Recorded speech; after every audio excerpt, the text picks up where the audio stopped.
we started the company, obviously with any company you need capital and you need money and you need help with developing strategy and vision and the mission for the company. And we met a group of investors led by the late Boone Pickens, who was instrumental in helping us start the company. Mr. Pickens was the first investor in the fund that helped us start the company. His dollars that he put behind us were instrumental in raising more capital, but also instrumental in us launching the company and getting it going. Mr. Pickens was a very unique individual.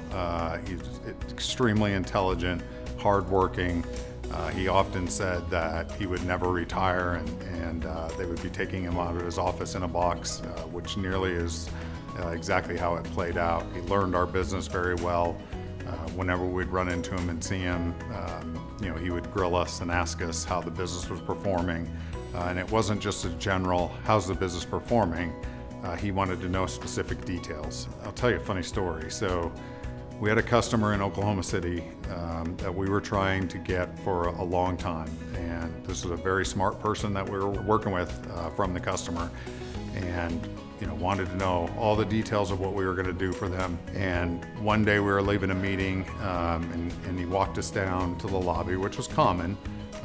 But as we were getting ready to leave, he is kind of standing there and I'm standing with him. At that first meeting with Scott Gromer, I gave him a business card and I was kind of trying to feel it out. I said, are you guys really associated with Boone?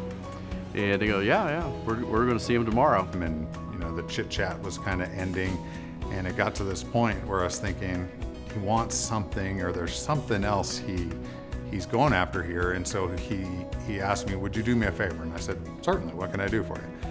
And he hands me a business card and he says, will you hand this to Mr. Pickens? I had pre-written out a little thank you note on the back of my business card and just handed it to Scott on the way out the door and said, if you see Boone, would you please give this to him? And I just happened to be going to Dallas the next day and I said, yeah, absolutely, I'll see him tomorrow.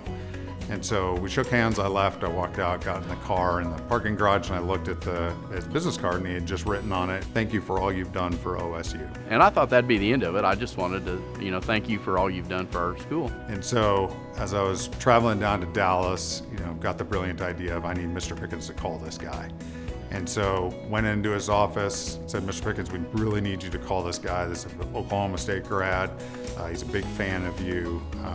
Can you make a phone call? He said, absolutely, dial him up. And so it wasn't too long before they arranged for Boone to give me a call, and that was a lot of fun. So we go into a conference room, we dial him up on speakerphone. Mr. Pickens is sitting there, and of course it goes to voicemail.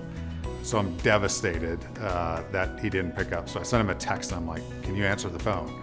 And so then we call him back and he did answer the phone. I was kind of nervous about talking to him and I thought, he's going to want to know a bunch of technical stuff. It was in August and so college football is about ready to kick off. Yeah, this is Boone.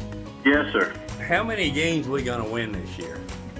So for about a nanosecond, I was trying to figure out, should I give a serious answer, a funny answer, I don't know. Well, I always root for 100%. We talked for 10 minutes probably about football, and then we got into electricity and power. It was just a testament to the person that he was, so down to earth and so supportive of our business that he would drop what he was doing and come over and make a phone call and talk about Oklahoma State Cowboys with one of our prospective customers.